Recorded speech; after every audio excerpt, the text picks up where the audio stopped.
sambutan dan tausiah akan disampaikan oleh Al-Mukarram Sahibul Fadilah Bapak Kiai Haji Nusr Wahid. Beliau adalah Menteri Agraria dan Tata Ruang, Kepala Badan Pertanahan Nasional Republik Indonesia. Kepada beliau kami persilakan.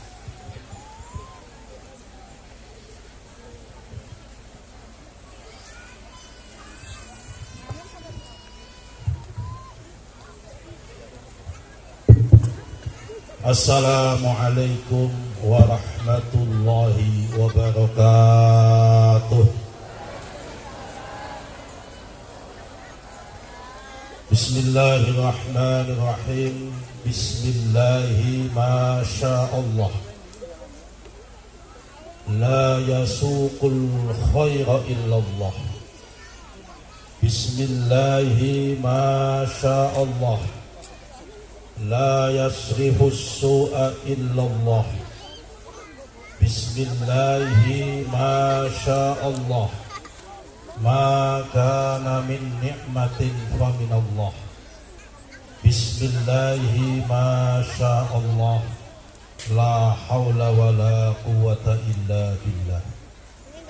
Allahumma salli wa sallim wa barik ala sayyidina wa maulana wa habibina Muhammadin wa ala alihi wa ashabihi wa min dzurriyyatihi amma ba'du.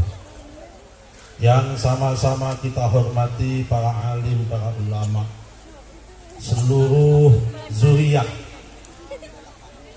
sahibul maqam dan sahibul haul, pengasuh pondok pesantren Buntet Cirebon, wabil khusus Kiai Haji Adib Rafiuddin Izzah, Kiai Haji Ahmad Mursyidin, Kiai Haji Hasanuddin Kriyani, Kiai Haji Amiruddin Abdul Karim, Kiai Haji Tajuddin Zain, Kiai Haji Sukti Muta'at, Kiai Haji Aris Nikmatullah, Kiai Haji Wawan Arwani Amin, Kiai Haji Ade Muhammad Nasihul Umam, para kiai, para mutaharijin, para asatid, para sesepuh, dan hadirin sekalian yang dihormati Allah Subhanahu wa ta'ala.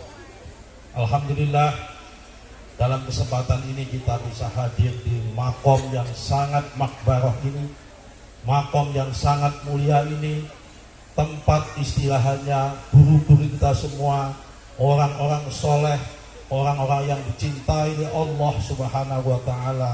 Semoga kita semua sebagai pengikutnya, sebagai santrinya mendapatkan berkah dari beliau semua. Amin Allahumma amin. Hadirin sekalian, para kiai yang kami hormati, mohon maaf, kami sebetulnya tidak pantas untuk menyampaikan tausiah karena banyak sesepuh ini sepuh. Kami juga tidak pantas disebut Kiai Haji atau KH, lebih pantas disebut HK, hampir Kiai. Karena apa? Karena semua yang hadir sini orang alim, kami belum alim.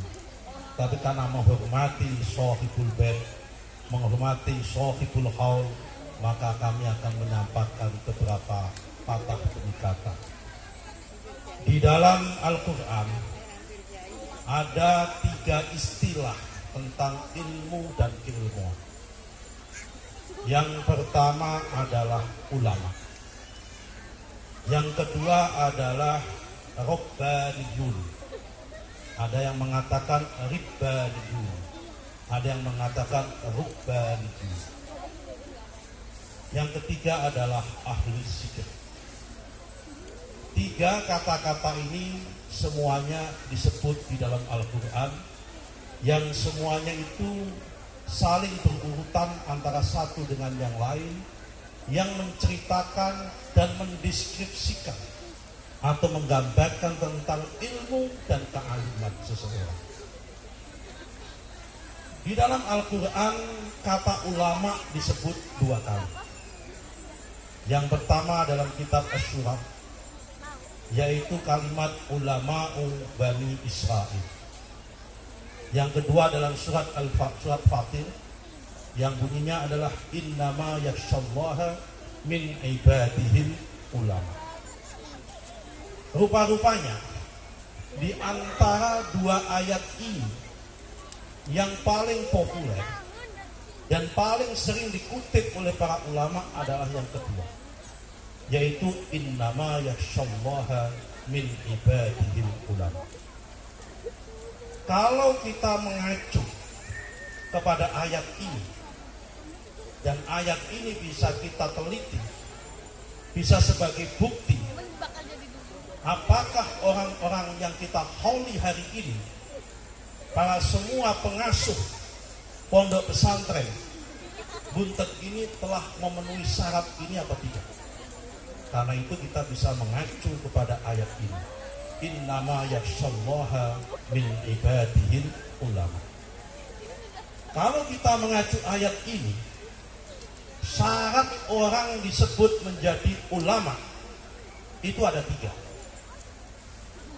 Orang disebut ulama, syarat pertama harus alim, harus pinter banget.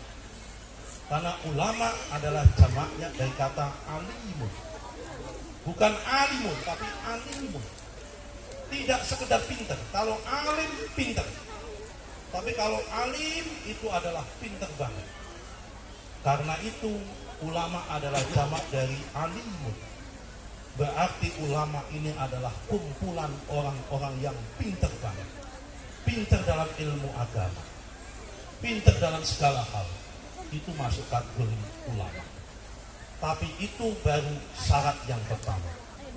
Saya yakin mulai dari generasi Mbah Mukoyim, generasi Mbah Musta'ad, generasi Mbah Abdul Jamil, sampai generasi Mbah Abbas, generasi Mbah Abdullah Abbas, sampai generasi hari ini Mbak Kiai Haji Rafiuddin Isa, sampai generasi menantunya Gus Yidni, masuk kategori orang yang alim, orang yang pintar banget dalam bidang agama. Tapi alim saja tidak cukup. Di dalam Al-Quran disebut ulama. Harus masuk syarat yang nomor 2. Syarat nomor 2 adalah yakhshallah. Orang alim banyak, tapi tidak yakhshallah, tidak takut sama Allah. Dan ciri-ciri orang yang takut sama Allah itu, kata Imam Zakaria Al-Ansari adalah, kalau orang tersebut antara omongannya dengan tindakannya sama. Orang tersebut antara omongannya dengan hatinya dan tindakannya sama. Karena saking yakhshallahnya itu, ulama-ulama dulu, kiai-kiai kita dulu, meskipun hidupnya sederhana, yang diajarkan kata-kata yang sederhana, bisa segala hal bisa teratasi. Orang sakit gak perlu ke dokter, karena antara hatinya sama, omongannya sama, tindakannya sama. Ada orang sakit oleh mbah-mbah kita, oleh Mbah Mukoyim, oleh Mbah Kiai Abdul Jamil, oleh Mbah Abbas, cukup dengan kata Bismillahirrahmanirrahim, kemudian diminum air minumnya, dikasih air minum, insya Allah sakitnya sembuh. Orang alim banyak, tapi tidak yakhshallah, tidak bisa disebut dengan ulama, tapi disebut dengan pakar. Karena itu di dalam NU tidak ada istilah dewan pakar. Yang ada adalah Rois Suryah, jajaran Suryah. Karena NU diharapkan para pengurus NU adalah harus yakhshallah, benar-benar orang yang takut sama Allah. Namun ini saja tidak cukup. Harus ada syarat nomor 3. Syarat nomor 3 selain disebut ulama, selain yakhshallah, dia harus ibadih. Hidupnya selalu digunakan untuk memikirkan orang lain. Hidupnya selalu dicurahkan untuk memperhatikan umat. Hidupnya selalu digunakan untuk kepentingan masyarakat. Hidupnya selalu digunakan untuk kepentingan negara. Kalau punya duit, orang alim tersebut tidak berpikir membangun rumah, tidak berpikir membeli kendaraan.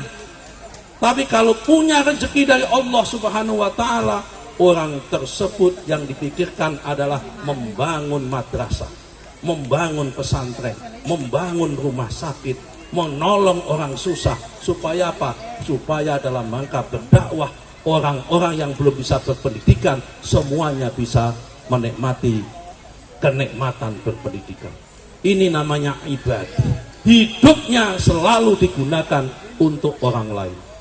Saya yakin semua sohibul makom yang kita kholi hari ini, pengasuh pondok pesantren Buntet, memenuhi 3 unsur ini. Selain alim, yahsyallah, dan ibadih. Mereka selain alim pinter, takut sama Allah.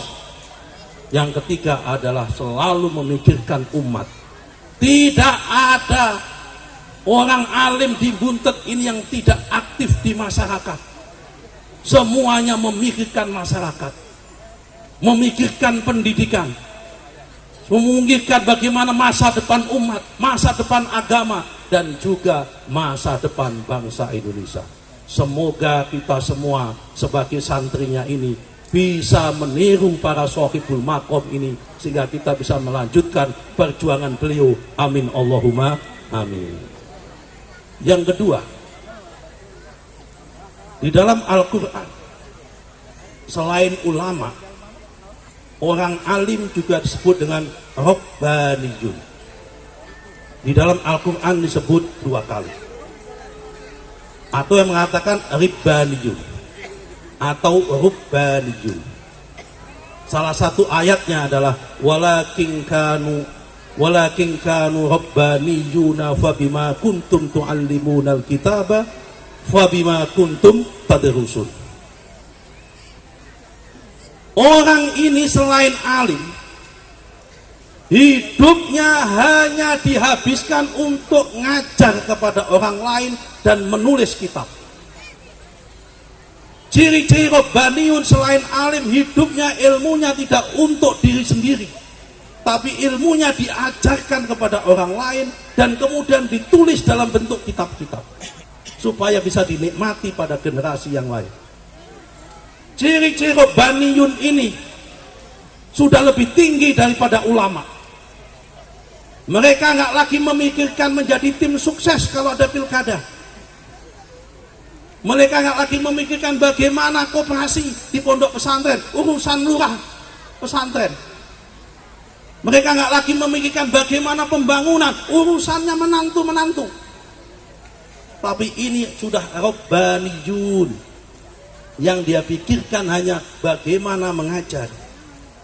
Malam Jumat, malam habis maghrib mengajar, habis isya mengajar, habis subuh mengajar, kemudian habis sholat duha mengajar, habis asar mengajar lagi. Selalu hidupnya dari membaca kitab, menulis kitab, mengajar dan mengajar. Hidupnya habiskan untuk mengajar. Ini masuk kategori Rabbaniyun. Dan saya yakin, seyakin-yakinnya, saya belum pernah bertemu dengan Mbah Kiai Muqayyim, karena saya udah wafat jauh sebelum itu. Kita semua belum pernah bertemu dengan Mbah Kiai Abdul Jamil. Kita belum pernah bertemu dengan Mbah Abbas. Tapi lewat cucu-cucu beliau, lewat duriah-duriah beliau yang mengajar kita, kami merasakan getarannya. Betapa beliau-beliau ini masuk kategori Rabbaniyun, yang hidupnya dihabiskan untuk mengajar, hidupnya dihabiskan menulis kitab-kitab supaya bisa ditularkan kepada yang lain. Kenapa demikian? Karena beliau sadar, mengikuti fatwa dan pendapatnya Imam Syafi'i, midatul ulama dima'us syuhada, tintanya para ulama, karyanya para ulama, kitab-kitab itu dima'us syuhada, bagai darahnya para syuhada. Jadi kalau beliau kemudian mengajar menulis kitab, tidak mau aktif berkampanye, tidak mau aktif ikut baris berbaris, bukan berarti tidak berjuang.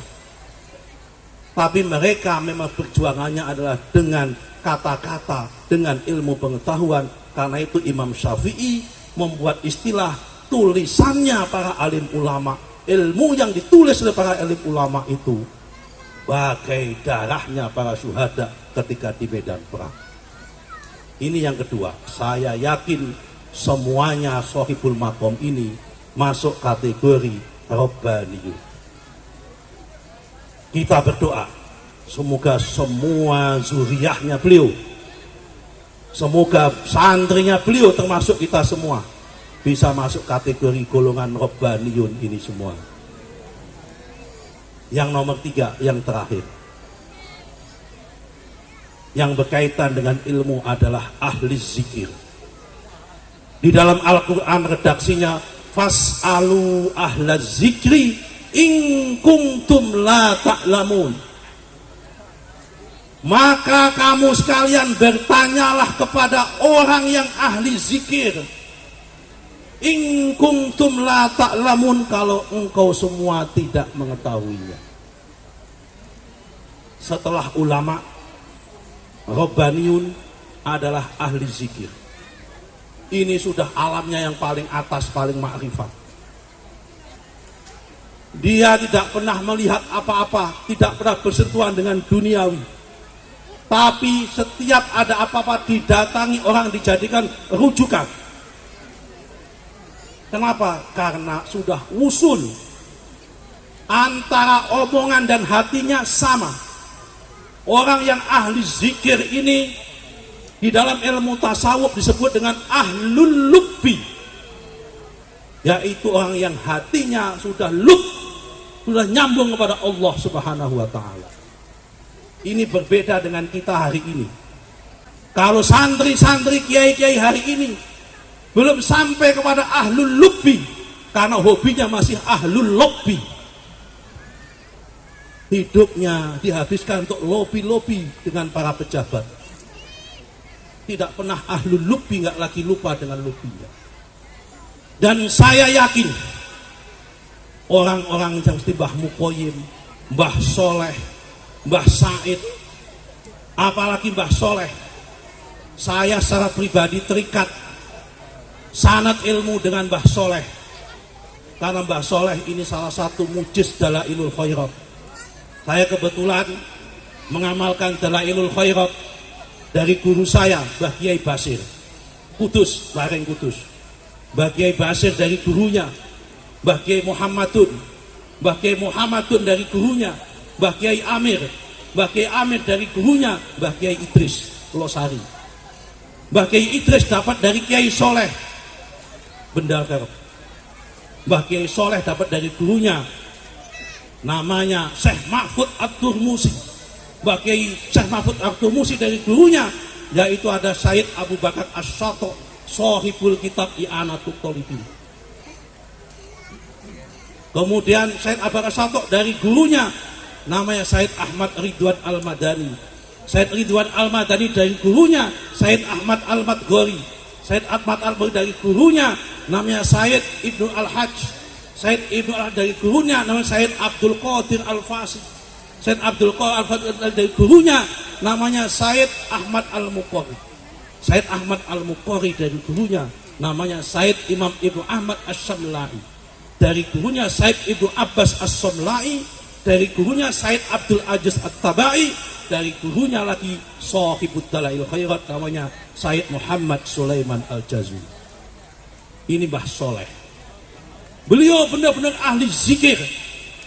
Karena itu kita kalau ada kesulitan ketika nggak bisa melihat ke depan apa yang terjadi dalam kondisi sulit, yang kita datangi adalah orang-orang yang ahli zikir, orang-orang yang sudah hidupnya tidak pernah lagi bersentuhan dengan dunia, hidupnya semata-mata lub dengan Allah Subhanahu wa ta'ala.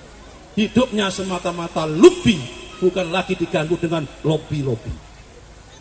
Kita semua yang hadir di sini kemudian ke depan semoga dikaruniai Allah Subhanahu wa ta'ala mendapatkan barokah kepada orang yang ahli zikir. Kemudian kita benar-benar bisa mujadalah, kita bisa lub kepada Allah Subhanahu wa ta'ala.